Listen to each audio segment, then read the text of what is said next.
All right, there was one other thing on this show. The tag team title changed hands. Spoiler alert, ladies and gentlemen. AJ Styles and Dragon Lee beat Finn Balor and JD McDonough. This was great. Did you watch this? Yes, I did. Because you mentioned to me that you thought it was a good match, and it was. And here's the thing. The knock on AJ Styles for years was he was too small, and he looked like Lex Luger next to the other three of these guys. But they all look like athletes. Finn is ripped. JD's in shape. Dragon Lee, well, he's there. But at the same time, they had a good match, but in this environment, in this universe, no pun intended, in the WWE, this is still a mid-card title, and they're being presented as the athletic guys to go out there and put some time in between the stars doing promos. And I'm wondering, since Tony Khan had an unlimited budget, as we've come to find out, could spend as much money as he wanted to, and if he hadn't taken advice from people as diverse as Uncle Dave and Kenny and the Cucamonga Kids on hiring all their friends and favorites, is this what AEW could have been? Smaller guys that are in shape and trained well, that are athletes, that have good looking work, that's a faster pace and more serious matches that make sense, and no indie garbage, no, ridiculous comedy. Is this what these four guys outperformed 90% of the AEW roster when it comes to professionalism, executing the moves with a safety factor where nobody almost gets killed. There's no furniture. They kept it in the ring. Is this, I guess what I'm saying was, if Tony had concentrated on a coherent plan to have a general style of wrestling and offshoots that may complement that general style of younger, faster paced guys, better athletes doing more shit than the other company, without resorting to the comedy, the silliness, and the garbage, is this what AEW might have been? Were these guys who can't be stars in this environment because of the way that everything else is presented? And yes, I know Finn's been a champion, but I'm saying they can't be, neither one of the four of these guys can right now at this point in time be the top guy or one of the top singles guys in WWE. But they can't be presented that way on this television. Since they're all talented, if they were presented that way on another television, would these guys be able to be top stars in that environment?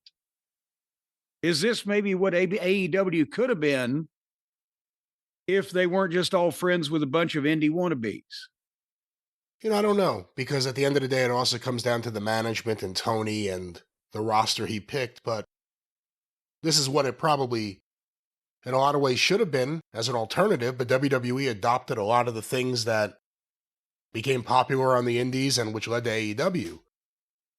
The other thing is, people sometimes jump on you, especially, for pointing out someone smaller. You brought up Marco Stunt earlier. That's an extreme example. But Jack Perry, Young Bucks, there's been a whole bunch, Daniel Garcia, a whole bunch of examples. Wheeler Yuta. It doesn't mean short, necessarily. There are lots of wrestling greats that were short. They didn't wrestle like it, and they looked like athletes, like you said. So JD McDonough, what is he, 5'7", maybe at the most? Finn Balor, maybe at the most? But they look like athletes the same way in his day Wild Red Berry would have looked like an athlete. You know what I mean? Danny McShane wasn't a big guy, but There's a difference. Finn Balor looks better than the Dynamite Kid did at his body weight, more ripped, but before Dynamite discovered, heavy steroids. But it's not about height or weight or even height and weight. It's about the height with the weight, with the build, and the aura that you project. Yeah, Marco Stunt, in the early days of AEW, when you criticized him, some of the feedback you got, and I think even from Dave Meltzer, was, well, Rey Mysterio's only 5'2". How could you just dismiss someone for being small in stature?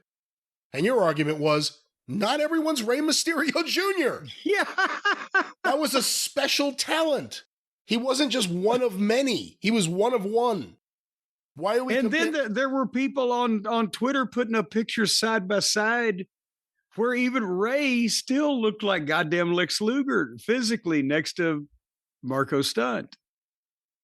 But yeah, I thought this was a really good match. AJ's having a little bit of a moment. With the fans anticipating the winding down of his career, the Cena match, the reaction in Japan that I read about. And here, AJ's kind of having a little bit of a renaissance here at the end. Well, he's a Renaissance man. And did you see Dominic? But that was, oh yeah, and Dominic beat Rusev here on this program. Well, did you see he got a neck tattoo now? I didn't actually look close enough to notice that. He's another one of these guys. Well, between his full body outfit and his long hair, and I wasn't looking at his neck. I don't know. What am I, a vampire? Stop doing this. Unless you're going to start a punk band or something, stop getting tattoos on your fucking necks, guys. Jesus. But they were in Southern California, or is that Northern California? Where is Sacramento? They were in California, so they loved Dominic a lot more than many places. But you didn't. But just one last thing about the tag match. You didn't think it was. What exactly are you saying? You don't think it's all that special? You just thought it was okay? What no, I thought that's the thing is it was a great wrestling match, and it was athletic and it was serious, and these guys looked great, and all of the accolades and platitudes that I gave them. But it's still, unfortunately, in this presentation and in this company right now and on this talent roster, they've middle carded the tag team title to where it's not.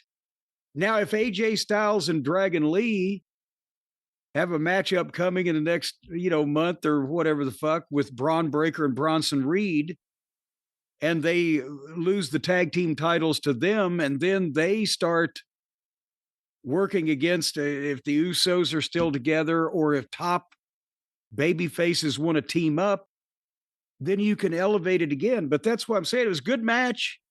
But if you advertised it, and nobody would, necessarily break down the gates to buy tickets to see it because it's not a featured position. But athletic, smaller guys doing a faster paced style, we thought that might be what AEW was going to be